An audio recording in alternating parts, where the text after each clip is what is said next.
Atenção, alerta de gatilho. Esse episódio contém passagens de crueldade extrema com pessoas em situação de escravidão.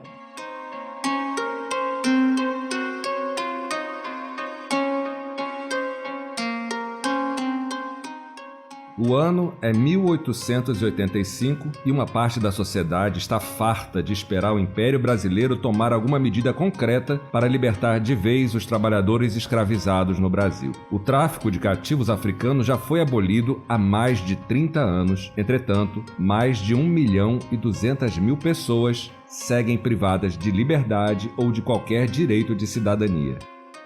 Ir e vir, nem pensar. São homens, mulheres, crianças, em sua maioria brasileiros nascidos no cativeiro, que ainda podem ser comprados, vendidos, leiloados, emprestados, hipotecados, deixados como herança e podem ser ainda marcados a ferro quente, cortados, quebrados, perfurados, atados a troncos de ferro ou presos com argolas e correntes.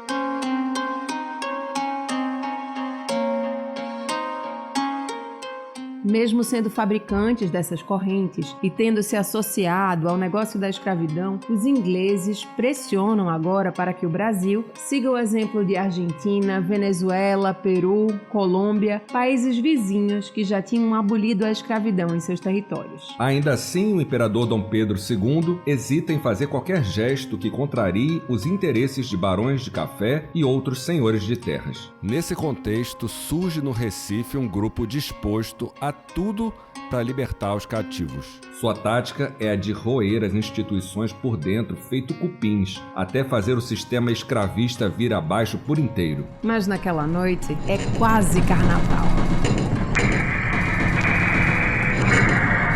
Na Rua da Imperatriz, no bairro da Boa Vista, o deputado-geral José Mariano está numa varanda oferecendo a mão para uma mulher negra se apoiar, enquanto tenta passar para a casa vizinha. Essa mulher, que aqui vamos chamar de Francisca, é uma trabalhadora escravizada de propriedade do Barão de Jaboatão. Ele, inclusive, já tinha recusado uma boa quantia de R$1,600 pela alforria da cozinheira, famosa pelos deliciosos doces que fazia. O barão considera um desaforo uma escrava querer libertar-se. Auxiliada por José Mariano, Francisca é recebida por João Ramos e Afonso de Araújo. Eles rapidamente a levam para uma casa na Baixa Verde, nas proximidades da atual Praça do Derby, onde ela vai permanecer escondida. Inconformado, o Barão de Jaboatão dispara telegramas e manda publicar anúncios nos jornais, oferecendo recompensas para quem ajudar a resgatar sua doceira cativa. Uma semana se passa e agora sim é carnaval.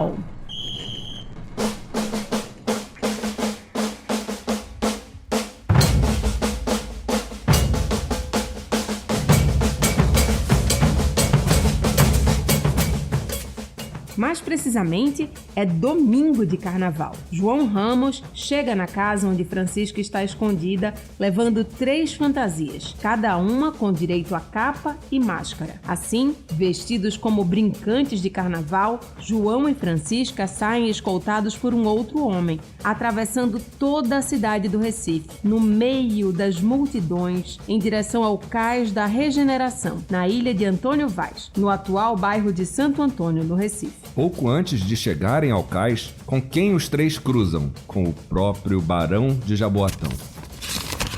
Boa tarde, senhor Barão. O João Ramos fala, tentando passar a segurança na voz, enquanto dá o braço a Francisca. Ao lado dele, a fugitiva treme com medo de ser recapturada. Boa tarde, senhores. Boa tarde, senhora. Responde o Barão, sem desconfiar de nada.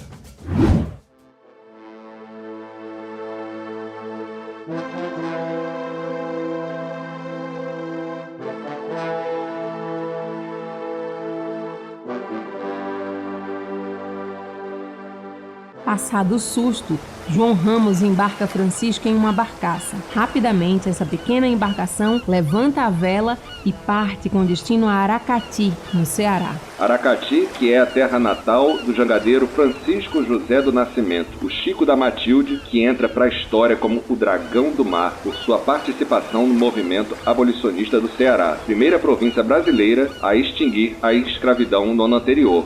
1884. Esse foi o primeiro de muitos embarques clandestinos do Clube do Cupim, uma sociedade secreta que libertará milhares de escravizados em Pernambuco antes de a Lei Áurea ser assinada. É para contar essa história, a da atuação do movimento abolicionista dentro e fora da lei em Pernambuco, que estamos aqui apresentando esse episódio do podcast Sagas Pernambucanas, a história de Pernambuco como você nunca ouviu.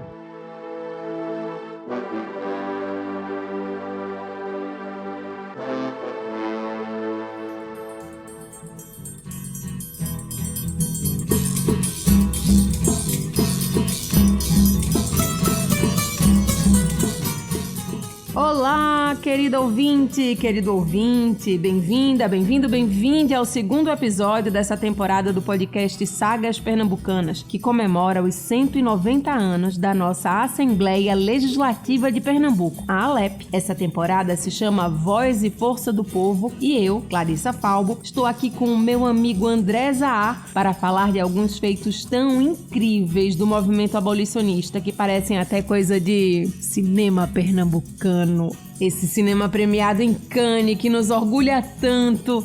Aliás, viva a história e a arte do nosso povo.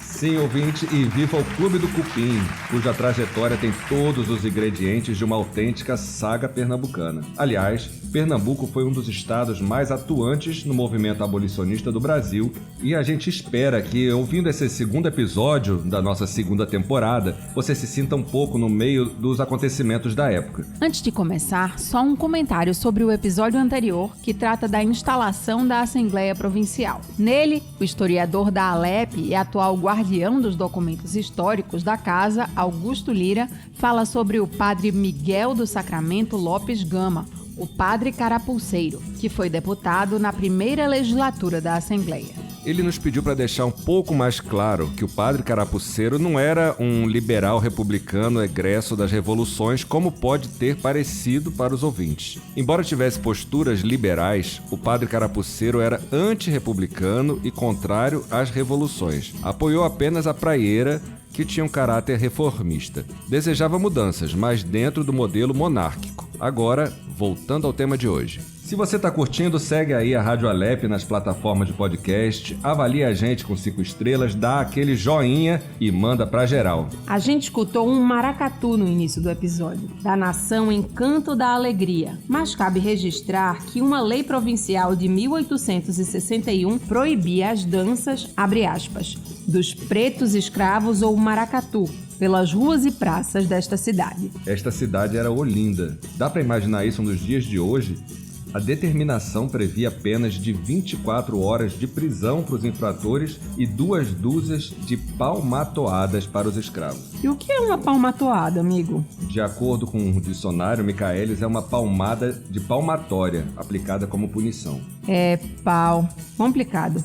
Com muita resistência, os maracatus nação e de baque solto hoje são reconhecidos como patrimônio cultural do país. Estão presentes no carnaval e são alguns dos maiores símbolos de Pernambuco. Mas nem sempre foi assim. Por isso, hoje vamos falar um pouco da luta contra a escravidão em Pernambuco. E a gente vai ter aqui conosco, dividindo o microfone, o jornalista Tiago Cavalcante, que deu maior apoio na pesquisa e na construção desse roteiro quando era estagiário da Superintendência de Comunicação da ALEP. Ele também dividiu esse trabalho com a Cecília Nascimento, que tá aqui também e faz parte do nosso super time de estagiários. Oiê! Salve, Ceci! Salve, Ceci! Bora lá, Thiago! Olá, Clarissa, André e Cecília. Olá para você que nos ouve. No episódio de hoje, a gente mergulha numa das mais importantes transformações sociais da nossa história, a luta pela abolição da escravatura, na década de 1880, um período cheio de tensões, coragem e muita articulação popular, que antecipou a Lei Áurea no Brasil. A gente está aqui para falar dos clubes abolicionistas, das campanhas de alforria, das petições, das leis e dos grandes nomes que foram essenciais nessa batalha. Esse episódio se chama Madeira de Lei que o Cupim rói.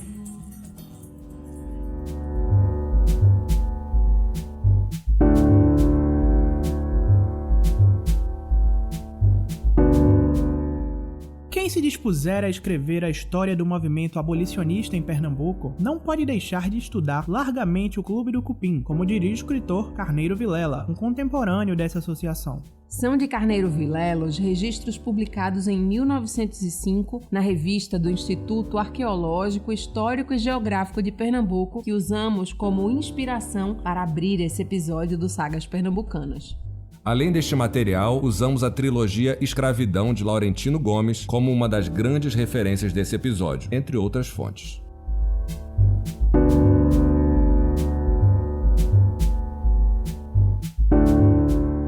O Clube do Cupim surge num período em que o abolicionismo começa a ganhar força em todo o Brasil, tornando-se o primeiro movimento social de caráter nacional e genuinamente popular da história. Essa campanha sai das discussões no parlamento e da imprensa e mobiliza homens e mulheres livres, libertados ou ainda sob condição de escravidão. Sim, no momento em que surgem os clubes abolicionistas, por volta de 1879, já se passaram praticamente 3 décadas desde que a Lei Eusébio de Queiroz aboliu de vez o tráfico de escravizados para o país. Sim, o tráfico internacional, porque seguia acontecendo o tráfico entre províncias. Essa lei é de 1850, como a gente falou no episódio passado. Mas o último desembarque de escravos africanos no país ocorreu 5 anos depois, em 1855, no litoral de Pernambuco. Desde então, as senzalas passam a ser habitadas cada vez mais por brasileiros nascidos no cativeiro, mais do que por africanos vindos em navios negreiros. E sendo brasileiros, com uma possibilidade um pouco maior de envolvimento na comunidade, por exemplo em irmandades religiosas e também em ações políticas, claro que numa situação muito desigual. Em ambientes urbanos, por exemplo, alguns desses trabalhadores tinham um pouco mais de autonomia e até rendimento, fazendo extras para os senhores como levar mercadorias, vender doces, conduzir carruagens. Esse ganho era frequentemente utilizado para comprar a própria alforria. Além disso, após o fim da Guerra do Paraguai, em 1870, os cativos que tinham lutado foram considerados homens livres pelas leis do Império. Com a participação no conflito, recebem mais simpatia de uma parte da população brasileira. Esse é um mundo que está passando por uma grande transformação econômica e tecnológica, em que as fábricas substituem as oficinas artesanais, locomotivas e navios a vapor passam a cruzar continentes e o telégrafo encurta distâncias antes intransponíveis. As cidades crescem vertiginosamente. Com elas, surgem novas classes sociais, o operariado e a burguesia industrial. O conceito de trabalho assalariado toma o lugar das formas arcaicas de servidão e escravidão. A circulação de mercadorias, pessoas e ideias vai ficando mais veloz. Até a nossa Assembleia está de mudança da região do atual Paço Alfândega, no bairro do Recife Antigo, para o Palácio, erguido especialmente para abrigar o Legislativo na Rua da Aurora, um endereço às margens do rio Capibaribe, onde estão palacetes como o do Conde da Boa Vista e o do Barão de Beberibe. A energia elétrica ainda não havia substituído a iluminação a gás nas ruas do Recife, que eram percorridas por bondes da Ferrocarril, machambombas e veículos de tração animal.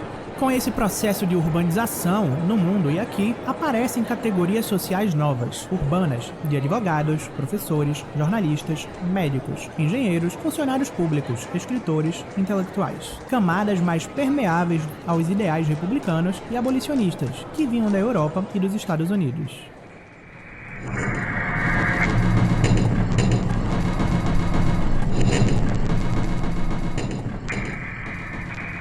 Alguns anos antes, a Câmara dos Deputados tinha começado a discutir projetos para diminuir os sofrimentos dos escravizados e facilitar a emancipação. Propostas de extinção dos castigos físicos, de libertação dos recém-nascidos, do direito à compra de alforrias. Em agosto de 1869, é aprovada uma proposta do Senado que proíbe a separação de casais no momento da venda, e também de pais e filhos menores de 15 anos. Também são proibidos os leilões públicos de escravizados, com algumas exceções. Mas os conselheiros do Império, o núcleo duro do poder, se recusavam a discutir a abolição diretamente. Uma exceção é José Tomás Nabuco de Araújo Filho, pai do abolicionista pernambucano Joaquim Nabuco. José Tomás é favorável a essa causa. No dia 5 de julho de 1869, 2 anos antes da Lei do Ventre Livre, a Assembleia Provincial de Pernambuco aprova a Lei número 885, que autoriza a liberação de 20 contos de réis para libertar o maior número possível de meninas escravizadas. Era um ato simbólico, mas também uma estratégia de resistência à escravidão, uma ação concreta no caminho da libertação de escravizados. Em 28 de setembro de 1871, é promulgada no país a Lei do Ventre Livre, que declara livres os filhos de mulheres escravizadas nascidos a partir daquela data. Na votação apertada, deputados do Norte e do Nordeste se posicionam maciçamente a favor da medida, enquanto representantes de Minas, São Paulo, Rio de Janeiro, Espírito Santo e Rio Grande do Sul ficam contra. São as províncias que nesse momento concentram mão de obra escravizada nas lavouras de café e na mineração. A Lei do Ventre Livre é um avanço questionável. Para começar, essa lei mantém as crianças sob a autoridade dos senhores de suas mães, e esses senhores podem optar por receber uma indenização do Estado quando o garoto ou a garota completar 8 anos, ou usar os serviços deles até os 21 anos. Não é muito difícil perceber que, na prática, a escravidão se mantém. Portanto, a pressão contra o Império continua a aumentar. O passo mais ousado em termos de proposta de lei até então é dado em 1880, quando chega ao Parlamento Brasileiro o primeiro projeto que previa a abolição completa e medidas concretas para resolver seu perverso legado. De quem era? Do nosso patrono Joaquim Nabuco. Grande Nabuco, sempre amei. A proposta fala da abolição num prazo de 10 anos e propõe a doação de terras para as associações abolicionistas, com o objetivo de criar colônias para os novos libertos. Inicialmente, Nabuco propõe indenização aos proprietários, depois abandona esse tipo de concessão. Clarissa, que tal entrarmos no assunto dos clubes abolicionistas? Isso! Depois a gente volta ao Nabuquinho, como a gente apelidou carinhosamente esse homem ilustre aqui na comunicação da Alep. Sim, quem segue as nossas redes sociais vai pegar a referência, com todo respeito. Então vamos entender como a campanha do abolicionismo começa nos clubes, associações, cafés, jornais e aos poucos vai chegando à população em geral.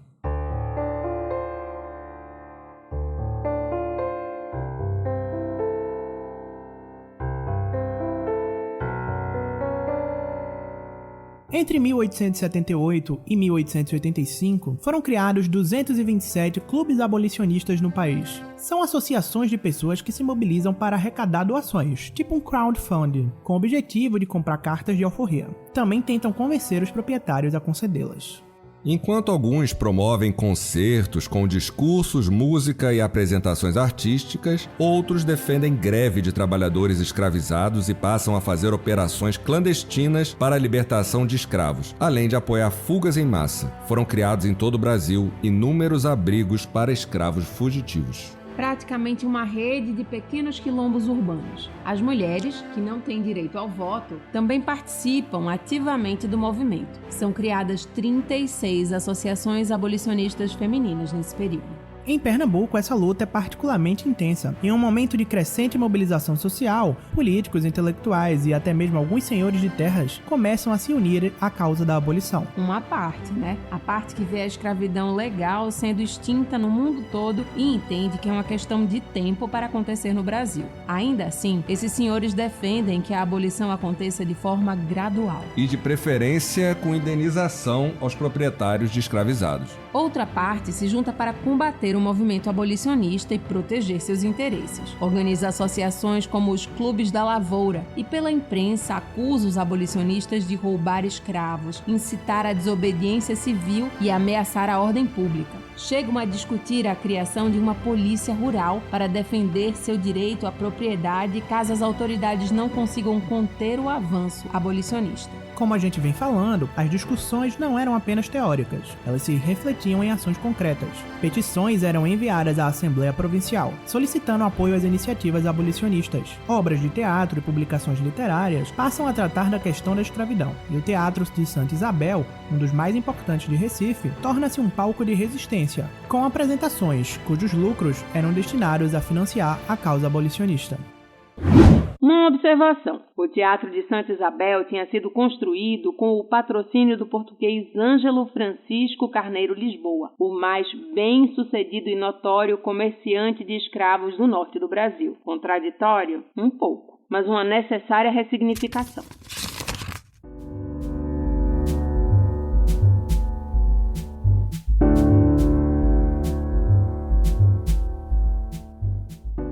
Na década de 1880, a sociedade pernambucana vive um tempo de tensão. O Recife, com seu porto fervilhante e suas pontes sobre o Capibaribe, é uma cidade que mistura velhas tradições coloniais com os ventos modernos que sopram do Atlântico. Como a gente disse, a aristocracia rural, ainda fortemente ligada aos engenhos de açúcar e ao trabalho escravizado, começa a perder espaço para uma nova elite urbana. Nos bairros centrais surgem clubes literários, associações políticas e jornais combativos.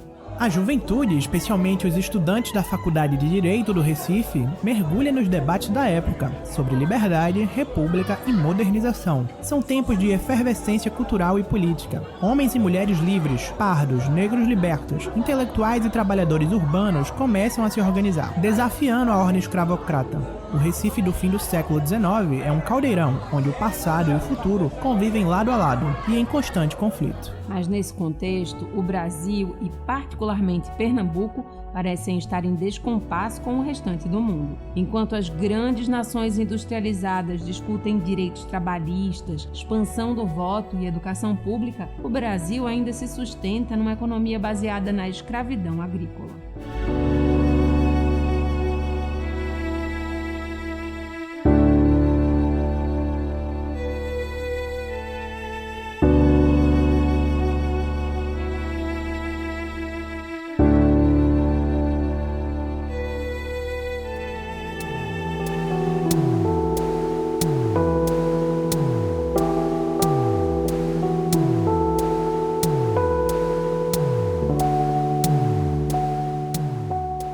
Recife, 8 de outubro de 1884. Passaram-se 6 meses desde que o Ceará tornou-se a primeira província brasileira a abolir a escravidão em 25 de março daquele ano. Na casa número 54 da Rua Barão de Vitória, atual Rua Nova, no bairro de Santo Antônio, um pequeno grupo de 12 pessoas se reúne em segredo. Liderados pelo dentista Numa Pompilho, eles fundam o que seria anos depois um dos maiores símbolos da luta abolicionista em Pernambuco, o Clube do Cupim. À época, o nome escolhido é Clube Relâmpago, uma alusão ao desejo de ação rápida e fulminante contra a escravidão que ainda persiste no Brasil. Uma semana depois, quando acontece a segunda reunião, percebe-se que as atividades clandestinas foram reveladas. Nessa reunião, o nome é alterado para Clube do Cupim, refletindo agora a natureza persistente, silenciosa e demolidora, que tinha um único propósito declarado: a libertação do escravo por todos os meios. O clube passa a funcionar na antiga Estrada dos Aflitos, atual Avenida Rosa e Silva, zona norte do Recife. Como o nome diz,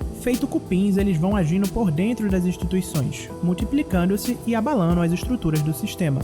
Eles passam a ter o auxílio de infiltrados em repartições públicas, na Secretaria de Governo, na Polícia, na Alfândega, no Correio, no Telégrafo. Tudo isso era muito útil, por exemplo, para arranjar uma carta de alforria falsa para um escravizado fugitivo. Para falar do Clube do Cupim, fomos atrás de um estudioso do assunto, o historiador Arthur Danilo Castelo Branco, autor de uma tese de doutorado especialmente sobre esse movimento. Para falar de Pernambuco, a gente tem que falar de um maranhense que vem para cá com 14 anos de idade, chamado João Ramos. O João Ramos, ele é o fundador do Clube do Cupim. Foi esse cara quem deu a cara a tapa, juntamente com outros membros, o primo do Joaquim Nabuco, Fernando de Castro Paz Barreto, o Numa Pompilho, que é um dentista, atendia na Rua Barão da Vitória, entre outros membros da elite pernambucana e membros do comércio e da FDR. O João Ramos, ele fundou, no início da década de 80, uma sociedade aqui em Pernambuco chamada Nova Emancipadora. A Nova Emancipadora, ela brigaria pelo fim da escravidão de forma legal. Ela compraria cartas de alforria. Só que o João Ramos, ele tem uma coisa que a gente chama na história, né, e na antropologia também, ele age por debaixo dos panos, ou seja, ele tem o discurso oficial e o discurso oculto. Por debaixo dos panos, ele está ligado à Sociedade Cearense Libertadora.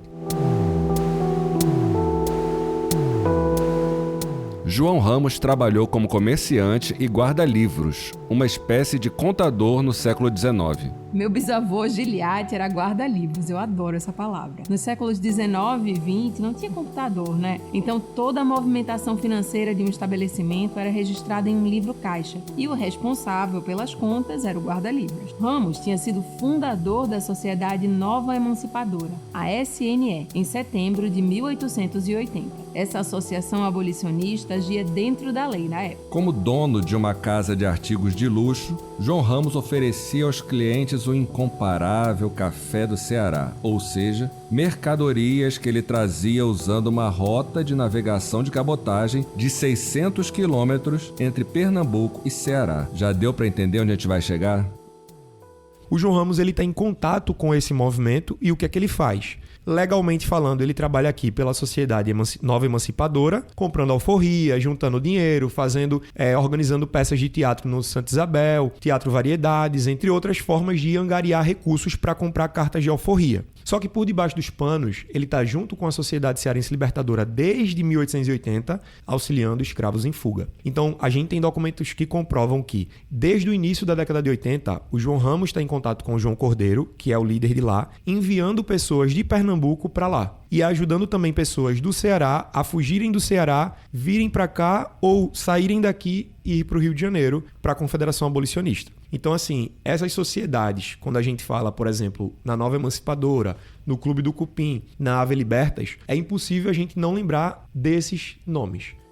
Bom, sobre o Ave Libertas vamos falar depois. Guarde esse nome. O Cupinzeiro rapidamente cresceu. Em poucos meses já reunia mais de 300 membros, abrangendo pessoas de diversas classes sociais, raças e gêneros, trabalhadores livres, pobres, mulheres, homens de influência política e ex-escravizados. Era um espaço singular, onde a luta pela liberdade rompia as barreiras impostas pela hierarquia social da época. Para se ter uma ideia do impacto imediato do surgimento do Clube do Cupim, estima-se que há cerca de 84 mil escravizados na província de Pernambuco quando ele é fundado. Mais precisamente, 83.835, segundo o Jornal do Recife de 28 de outubro de 1884. Isso, e nos primeiros 10 meses, os cupins mandam 1.649 pessoas para fora de Pernambuco. Segundo historiadores, isso é mais do que as emancipações por meio de fundos civis, provinciais e imperiais. Ti, esses fundos são o tal do crowdfunding que você falou lá no começo do episódio? É, mais ou menos. Acho melhor chamar o professor Arthur Danilo de volta para explicar esses fundos aí.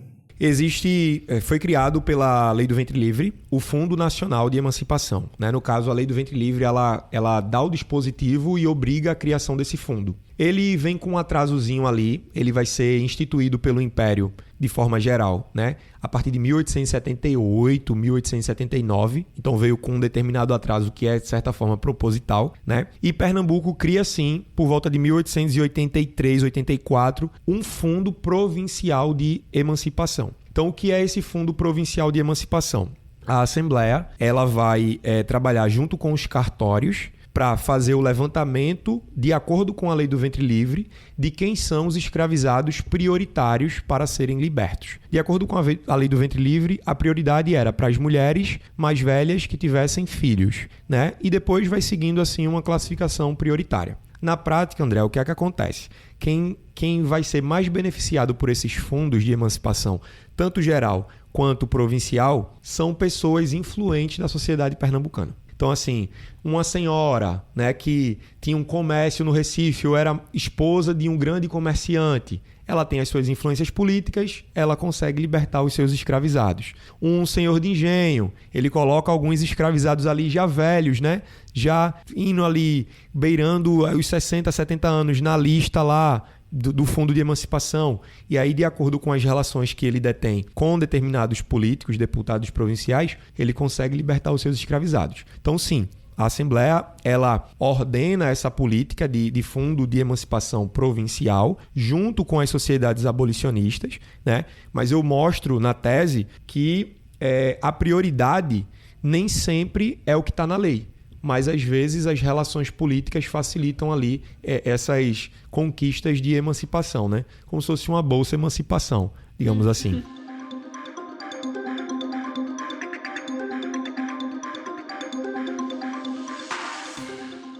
A estrutura do Clube do Cupim é engenhosa e cuidadosamente planejada. Divide-se entre sócios fundadores, capitães, subcapitães e auxiliares.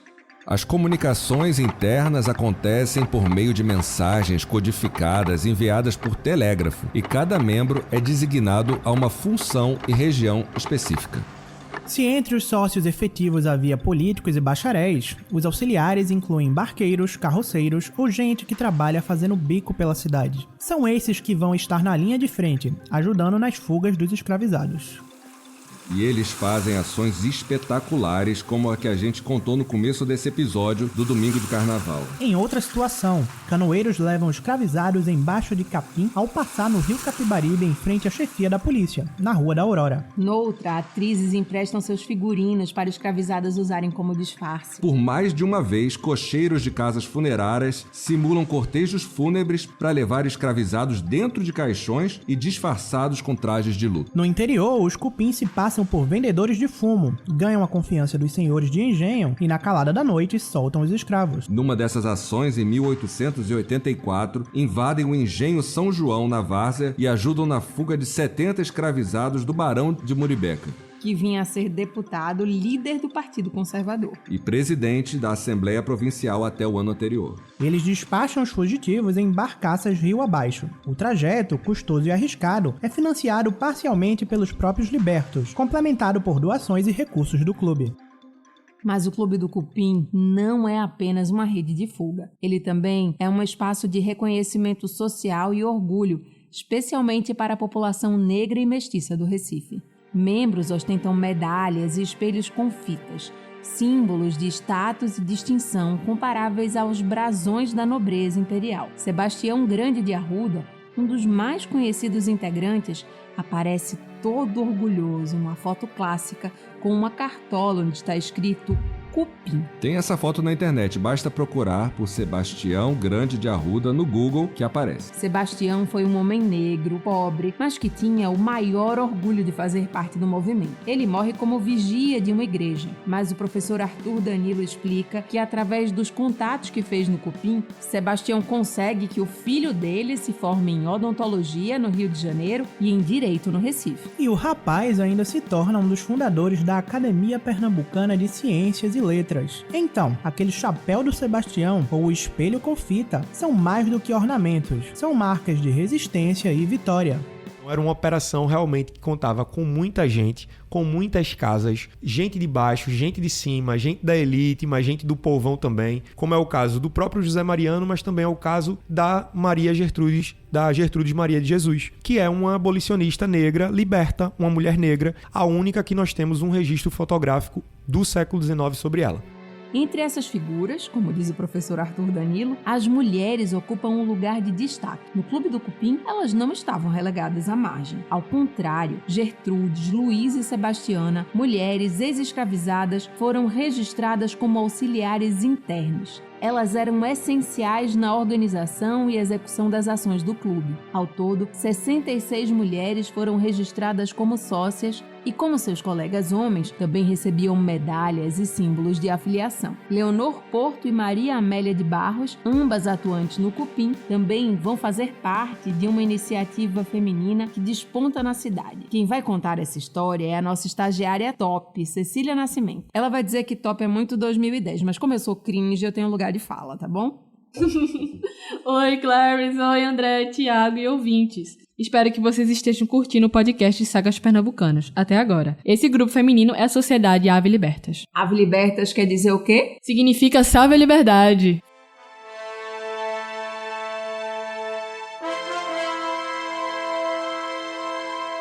Fundada em 1884, a Ave Libertas foi a primeira associação abolicionista feminina de Pernambuco. Inspiradas pela abolição no Ceará, suas integrantes organizavam eventos, conferências, campanhas de alforria e mobilizações na rua. Maria Albertina Pereira do Rego e Maria Amélia de Queiroz tornam-se protagonistas dessa causa, ainda escrevendo para jornais, discussando e liderando manifestações públicas. Inicialmente, a sede do Ave Libertas era num sobrado na Rua do Imperador.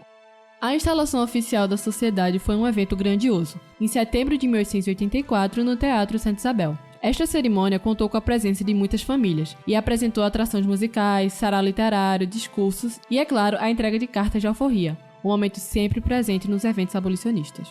Nesse evento de instalação, Maria Albertina do Rego deixa claro que a luta não se limita ao fim da escravidão e à inserção dos negros libertos na sociedade.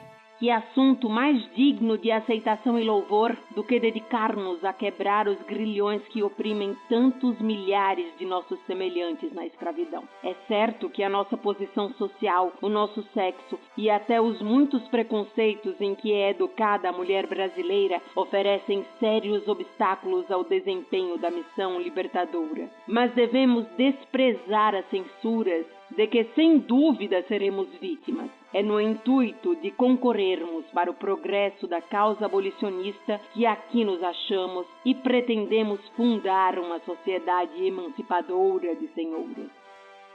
No primeiro ano, a Ave Libertas consegue libertar aproximadamente 200 escravizados, através da compra de alforrias. Leonor Porto, que tinha ligação com o Clube do Cupim, foi eleita presidente do grupo 2 vezes. Elvira Ramos, que também integrava a Ave Libertas, era casada com João Ramos, fundador e líder do Clube do Cupim.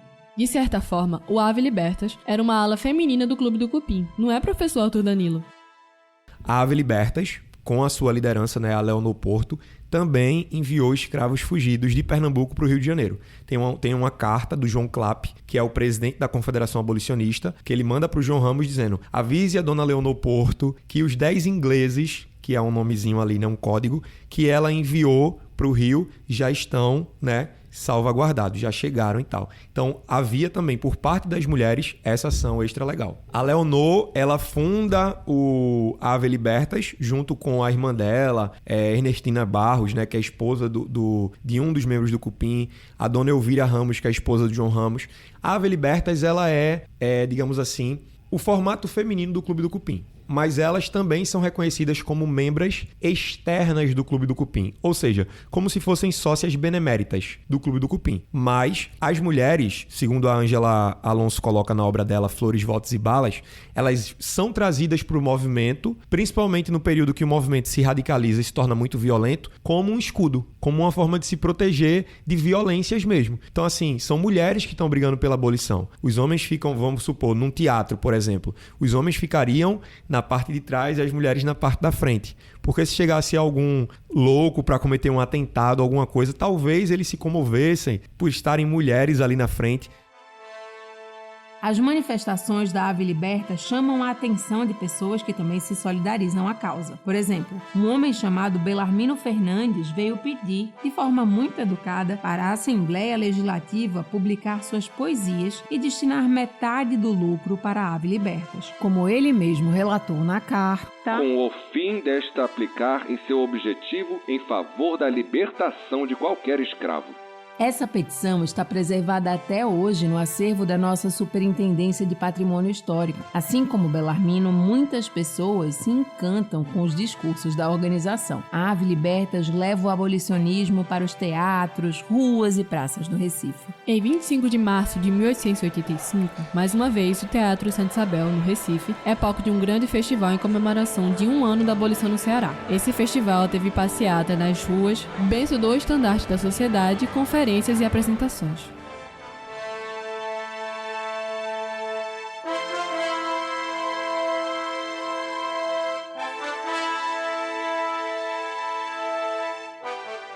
A participação feminina, tanto no Clube do Cupim quanto na Ave Libertas, é uma ruptura significativa com a ordem patriarcal da época. Aqui, vale falar também de Olegária Carneiro da Cunha, esposa do político abolicionista José Mariano. Ela auxilia as fugas organizadas pelo Clube do Cupim, dando abrigo aos fugitivos no Palacete da Família, no Poço da Panela, na zona norte do Recife. Também chega a vender joias para comprar cartas de alforria. Por suas ações, Olegária ganha reconhecimento como a mãe do povo, mãe dos pobres ou mãe dos escravos.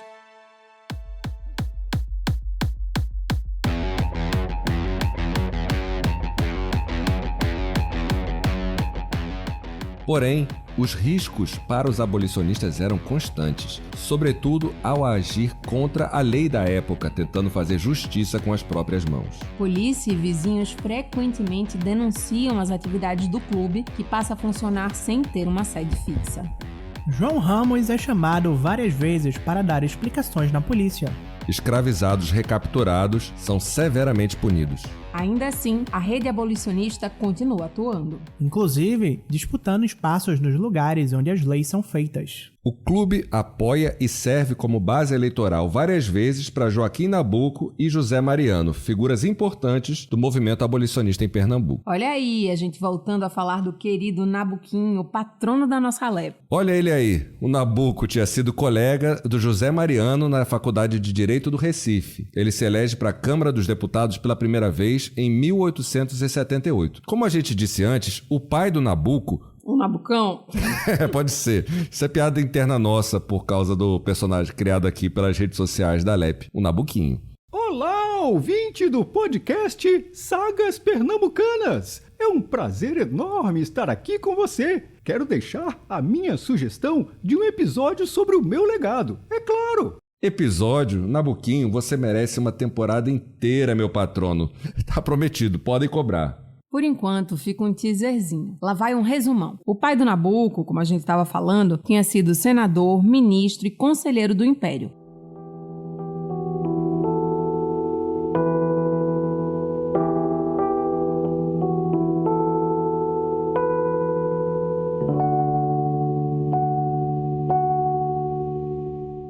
E antes deles, o avô também tinha sido senador. Lá no Rio de Janeiro, Joaquim Nabuco, o neto, se torna o principal líder parlamentar da campanha pela abolição da escravatura no Brasil. Mas depois perde as eleições e vai para Londres, onde lança seu livro O Abolicionismo. 3 anos depois da derrota de 1881, Nabuco vira o jogo, faz uma campanha forte e conquista um mandato de deputado na Câmara Federal. Ele e o José Mariano, de quem a gente vai falar já já.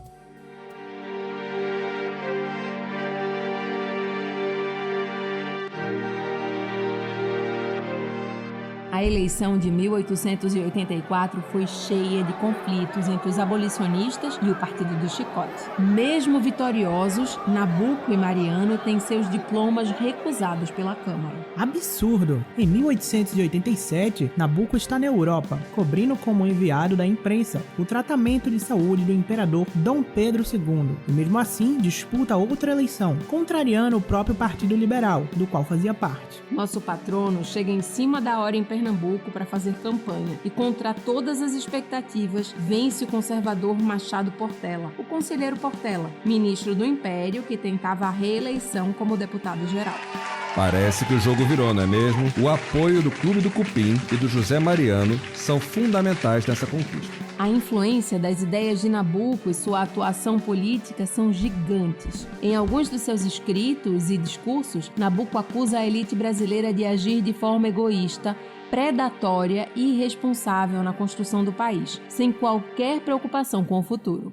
Queimou, plantou e abandonou. Consumiu os lucros na compra de escravos e no luxo da cidade. Não edificou escolas nem igrejas, não construiu pontes, nem melhorou rios, não canalizou a água, nem fundou asilos, não fez estradas, não construiu casas sequer para os seus escravos, não fomentou nenhuma indústria, não deu valor venal à terra, não fez benfeitorias, não granjeou o solo, não empregou máquinas, não concorreu para progresso algum. Esse tipo de conduta, na visão de Nabuco, estava diretamente ligada ao regime escravista. A escravidão passou sobre o território e os povos que a acolheram como um sopro de destruição. Nabuco não poupava nem o imperador Dom Pedro II em seu julgamento. A história há de dificilmente conciliar a inteligência esclarecida, a vasta ciência do homem com a indiferença moral do chefe de Estado pela condição dos escravos no seu país. Essas palavras ecoam nos salões do Recife, onde as ideias de Nabuco alimentam o espírito de resistência dos abolicionistas pernambucanos. Nabuco não apenas escreve, mas fala diretamente com as massas e com os políticos, tendo a habilidade de ser ouvido tanto nas esferas intelectuais quanto nas populares.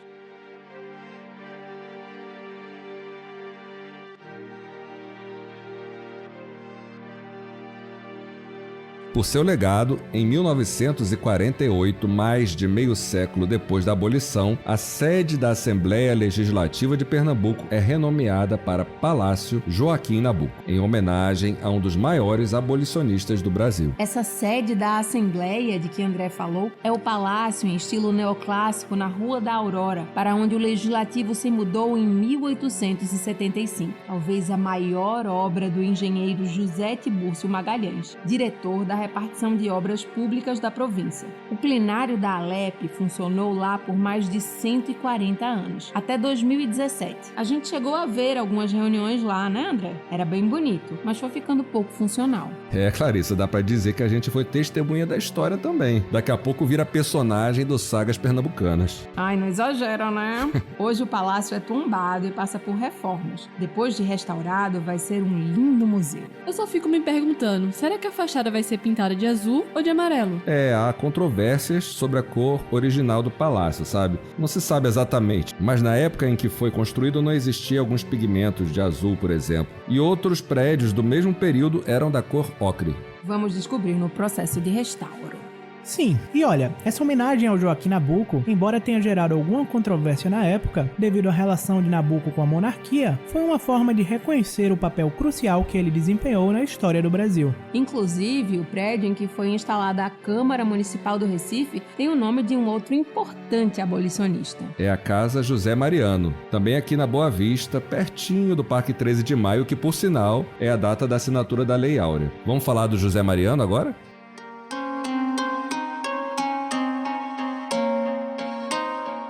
Sim, ao lado do pessoal do Clube do Cupim e da Ave Libertas, a gente precisa falar mais aprofundadamente das ideias e das ações de dois abolicionistas que transformaram Pernambuco em um dos principais centros de resistência à escravidão. José Mariano Carneiro da Cunha e o seu quase xará, José Maria de Albuquerque Melo. José Mariano e José Maria não só têm nomes parecidos, mas também se assemelham nas ideias e na forma de atuar. Os dois participaram juntos no Clube do Cupim e conquistaram mandatos pelo Partido Liberal. José Mariano na Câmara dos Deputados e José Maria na Assembleia Provincial. Aliás, dizem que o José Maria era o alter ego de José Mariano. Ou é o contrário? Tipo casca de bala?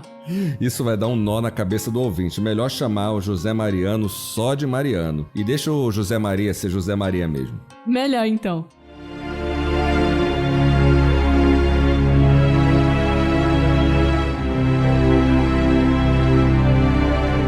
Como a gente falou lá no começo do episódio, Mariano foi um político diretamente envolvido na causa abolicionista, a ponto de ajudar nas fugas dos escravizados, junto com a mulher Olegária. Mariano participa do Clube do Cupim porque sabe que a luta precisa ir além das discussões legislativas. Mas nos espaços institucionais, os esforços buscam a libertação dos cativos por mecanismos que facilitem a alforria. Mariano também pressiona pelo fim do tráfico interprovincial. Na Assembleia Legislativa Provincial, José Maria é um dos maiores aliados de Mariano. Os dois integram a ala popular do Partido Liberal e são considerados radicais até pelos seus companheiros de legenda, chamados até de comunistas. E isso a gente tá falando da década de 80 do século XIX.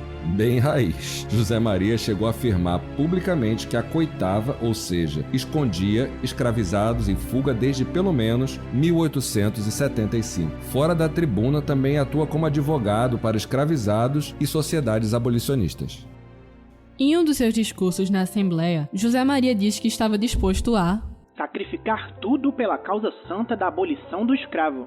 Deu para ver que nosso amigo José Maria não tinha medo de discursar abertamente contra a escravidão. Por isso, ele arrumou brigas com os outros parlamentares da época, em especial os agricultores, donos de engenho, que não sairiam em vantagem se os escravos fossem livres. Eles estão muito incomodados com o que chamam de, abre aspas, desordem dos abolicionistas intransigentes. Fecha aspas. Na visão desses senhores, essa coisa de lutar pelos direitos de todos os seres humanos é uma afronta. E a abolição pode destruir a economia do país. No mínimo, eles exigem ser indenizados pelos escravos libertos. Em resposta a essa atitude, digamos em palavras educadas, polêmica dos senhores, José Maria, em mais um dos seus discursos, entrou em defesa dos abolicionistas radicais e decide mostrar o que é uma afronta de verdade. Eu penso assim, que um dia que se passa permanecendo a escravidão é um século de vergonha para nós. Não lançarei jamais mão de meios reprovados e indignos para extingui-la. Ele falou isso porque a questão da fuga de escravos tinha se tornado um problema nas assembleias provinciais e imperial. Num debate com o deputado Gomes Parente, José Maria manda ele ir atrás do chefe de polícia para prendê-lo e afirma, imaginamos com muito orgulho, ser um acoitador de escravos, defendendo de vez a desobediência civil. Em outra ocasião, a Assembleia Legislativa teve uma discussão sobre a violência da polícia contra 4 homens negros, presos sob acusação de serem escravos fugidos, ainda que não houvesse qualquer indício disso. José Maria critica a atuação da polícia nesse episódio como capitães de campo em busca de recompensa.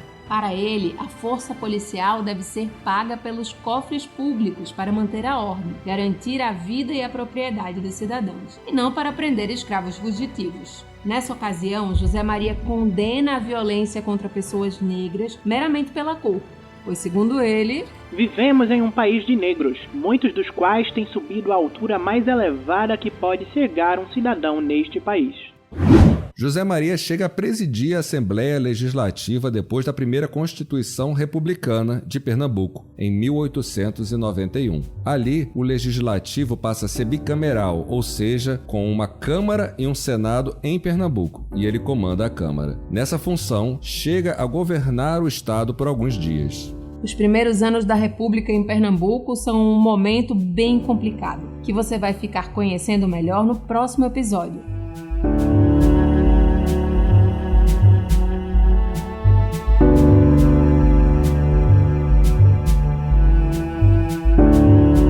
No meio das disputas, Mariano é preso e mandado para o Rio de Janeiro. E José Maria, na eleição para prefeito do Recife de 1895, é assassinado pela polícia em uma sessão eleitoral. Segundo uma das versões sobre o crime, o corpo dele foi jogado sobre um monte de lixo. Que horror! Mas vamos voltar para o momento que ele está vivo, e as pautas abolicionistas estão na ordem do dia da Assembleia Provincial e no Legislativo do país. Falando em leis, a Assembleia também aprova algumas que tratam da libertação dos escravizados. Uma delas, em 1883, cria o Fundo de Emancipação Provincial. Essa reserva recebe os recursos de algumas das principais loterias de Pernambuco. Durante cada exercício, deverão ser reservadas pelo menos 2 dessas loterias para serem aplicadas, de preferência, na libertação dos escravos do município do Recife. Esses recursos vão para as sociedades abolicionistas fazerem as compras de alforrias.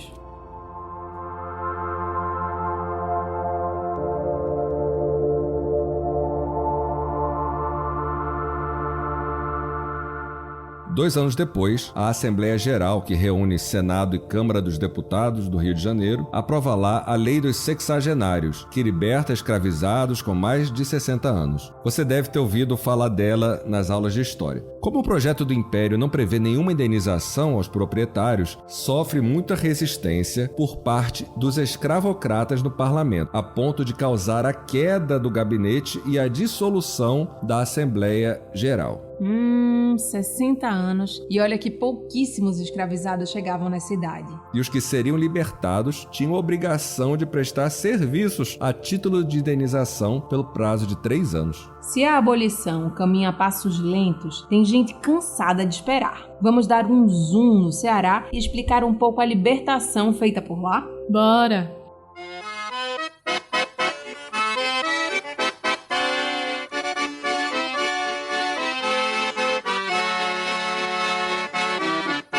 Como a gente disse, o Ceará sai na frente. Ele declara a extinção do trabalho escravo em seu território em 25 de março de 1884. Esse movimento tem uma repercussão enorme, tanto na corte quanto em outras províncias. Nessa história, uma figura popular se destaca, o jangadeiro Francisco José do Nascimento, o famoso Dragão do Mar que a gente já falou antes. Em janeiro de 1881, ele e outros companheiros tomam uma atitude poderosa, se recusam a transportar pessoas escravizadas do porto do Ceará. Essa greve leva à abolição de fato do tráfico de escravizados na província, mas o Dragão do Mar vai além, ajuda fugitivos pernambucanos a chegarem em terras livres.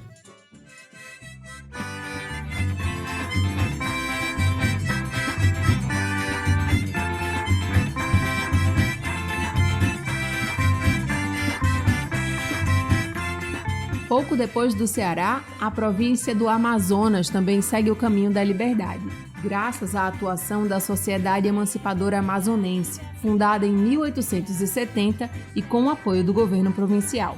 O território foi oficialmente reconhecido como um local sem escravos em 24 de maio de 1884. Esses exemplos mostram a força do movimento abolicionista popular e provincial, que pressiona o império rumo ao fim definitivo da escravidão.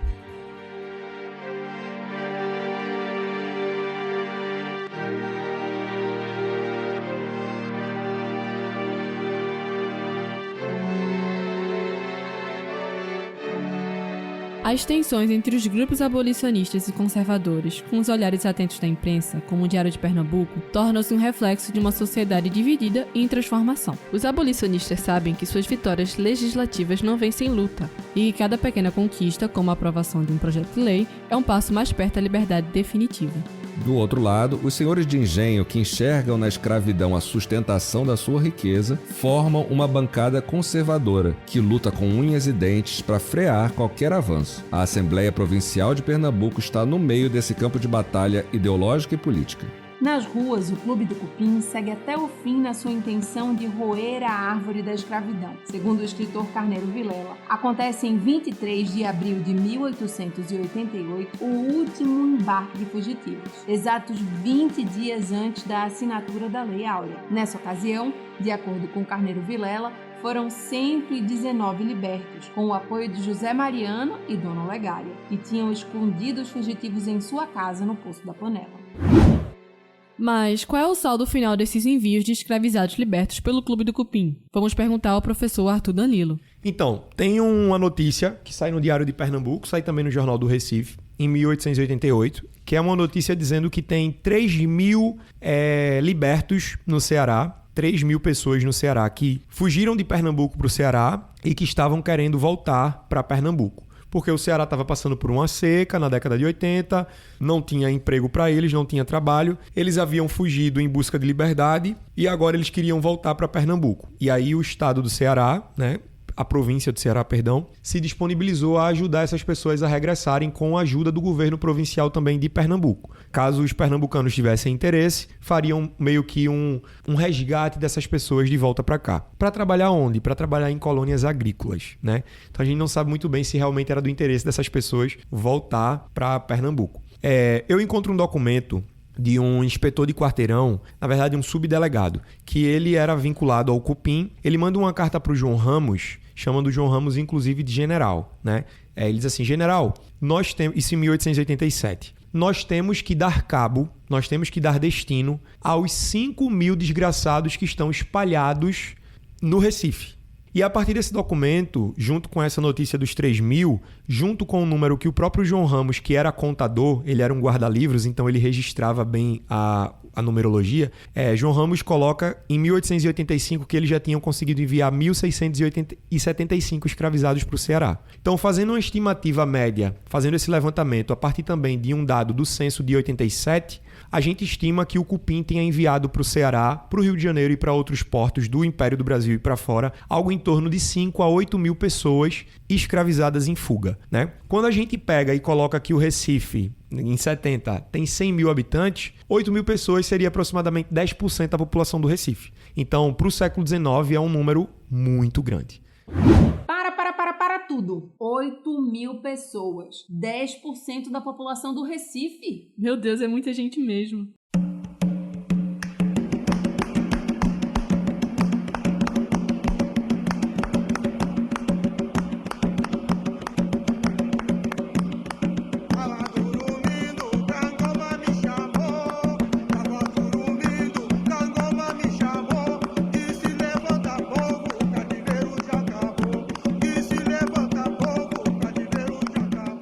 No No dia 13 de maio de 1888, finalmente a escravidão é oficialmente abolida no Brasil com a assinatura da Lei Áurea pela princesa Isabel. E isso depois de uma articulação que envolveu um outro pernambucano, o conservador João Alfredo Correia de Oliveira, que era presidente do Conselho de Ministros no governo. A Lei Áurea foi motivo de festas. Afinal, 600 mil pessoas tinham sido finalmente libertadas no Brasil, que era o último país das Américas que ainda mantinha o sistema escravocrata. Mas o texto da lei tem apenas 2 dispositivos. Artigo 1º. É declarada extinta, desde a data desta lei, a escravidão no Brasil. Artigo 2º. Revogam-se as disposições em contrário. Essa lei, tão curta na forma, não finalizou completamente um processo gerado pelo sistema escravocrata por mais de 300 anos. Longe disso. Os abolicionistas insistem na necessidade de dar aos libertos acesso à instrução e oportunidades para que se tornem cidadãos plenos. Mas essas reivindicações não são atendidas pelo governo imperial, e menos ainda pelo regime republicano que veio logo depois.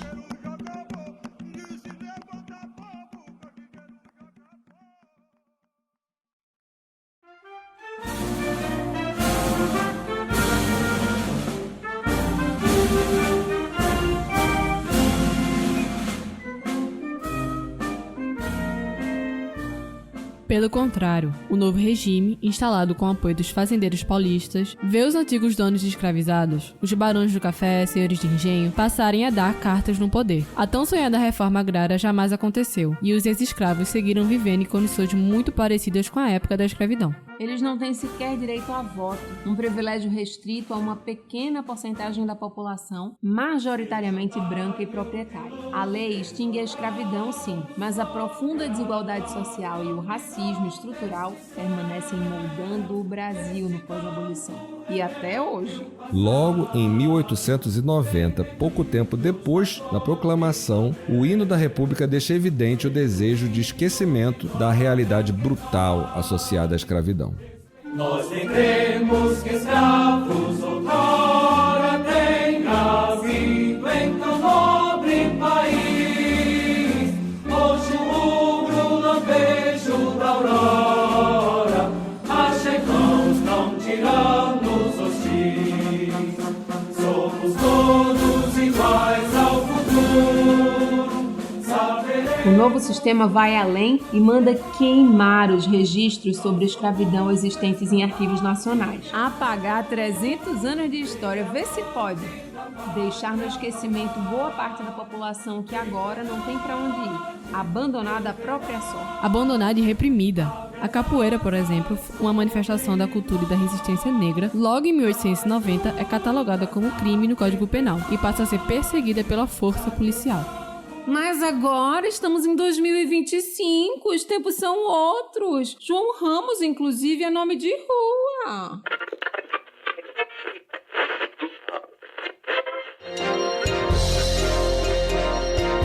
Agora você acompanha as principais notícias de nossa região. Giro Nordeste.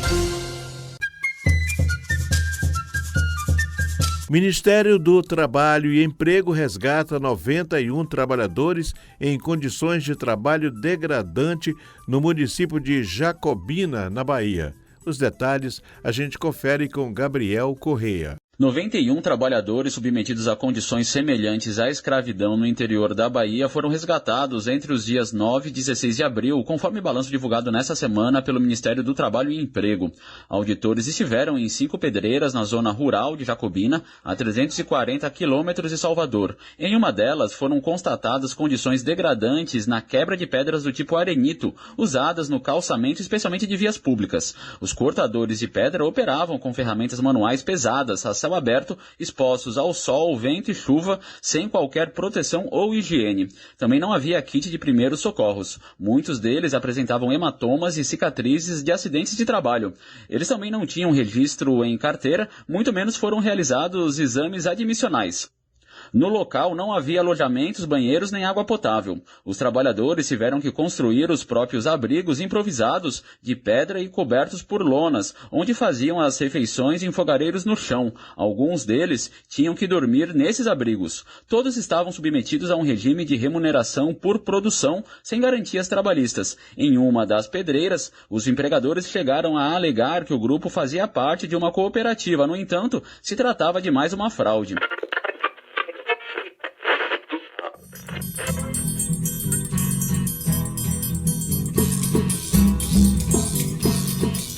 Como diria Milô Fernandes, pessoal, o Brasil tem um longo passado pela frente. Por isso a gente tá aqui, amigo, fazendo a segunda temporada do podcast Sagas Pernambucanas. Se você que tá acompanhando acha que essa história merece ser ouvida, sai compartilhando aí para todos os contatinhos e grupos do Zap. Viraliza aí essa nossa humilde contribuição para a memória coletiva de Pernambuco. É sobre isso! Agora, quando você passar pela Rua João Ramos e pela Rua do Cupim, lá no bairro das Graças, ou quando vier conhecer a Casa José Mariano ou a Casa Joaquim Nabuco, a nossa Assembleia Legislativa de Pernambuco, já sabe que foram grandes abolicionistas e deixaram um legado importante na política pernambucana. Por sinal, sem política não há solução. E a história que vai ser contada no futuro está sendo construída agora. Quem sabe, a partir desse episódio, você se anima a acompanhar os debates numa reunião plenária da LEP, ou a pesquisar mais sobre a história de Pernambuco na nossa biblioteca ou na Superintendência de Patrimônio. Tá feito o convite. Antes da gente terminar, uma observação triste. Infelizmente, o local onde ficava a sede do Clube do Cupim hoje é um lava-jato. Mas nós não vamos deixar lavarem o Clube do Cupim da história. E assim, dando tchau pro Brasil do Império, terminamos mais um episódio de Sagas Pernambucanas, Voz e Força do Povo. Tchau pra você e até a próxima saga. No próximo episódio, vamos falar das tretas do início da República em Pernambuco. Obrigada, Tiago e Cecília. Tchau, tchau. Até lá. Tchau. Tchauzinho. O podcast Sagas Pernambucanas, Voz e Força do Povo é uma realização da Superintendência de Comunicação da Assembleia Legislativa de Pernambuco por ocasião das comemorações de 190 anos da ALEP. A coordenação do projeto é de André Zahar. A apresentação é de Clarissa Falbo e André Zahar. O roteiro deste episódio é de Tiago Cavalcante, Cecília Nascimento e André Zahar. A edição de som e a sonorização é de Vinícius Costa e Danilo Cavalcante, que também participa das dramatizações. Davi Nascimento é responsável pela trilha sonora. Na trilha complementar, usamos faixas da plataforma Mob Grátis. E a identidade visual é de João Pinheiro. A pesquisa deste projeto teve o apoio da Biblioteca da ALEP e da Superintendência de Preservação do Patrimônio Histórico do Legislativo. Neste episódio, agradecemos também a revisão de conteúdo feita pelo jornalista Imone Neto. A trilha sonora desta edição usou trecho das músicas Baque Toque Mudo, do maracatu Nação e Canto da Alegria, No Ceará Não Tem Disso Não, de Guil de Moraes, tocada por Luiz Gonzaga, e da música A Piga, da banda Marupiara. E Congama de Chamou, de Clementina de Jesus, além do hino da Proclamação da República do Brasil. Reproduzimos ainda trecho do programa Giro Nordeste, veiculado pela rádio Freicaneca FM no dia 25 de abril de 2025. Na vinheta, usamos o trecho da música Cantiga Brava, de Geraldo Vandré. Este programa e produções da Rádio Alep podem ser acessadas pelo site www.alep.pe.gov.br e nas plataformas de podcast Spotify, Deezer, Amazon Music e outras. Sagas Pernambucanas, a história de Pernambuco como você nunca ouviu.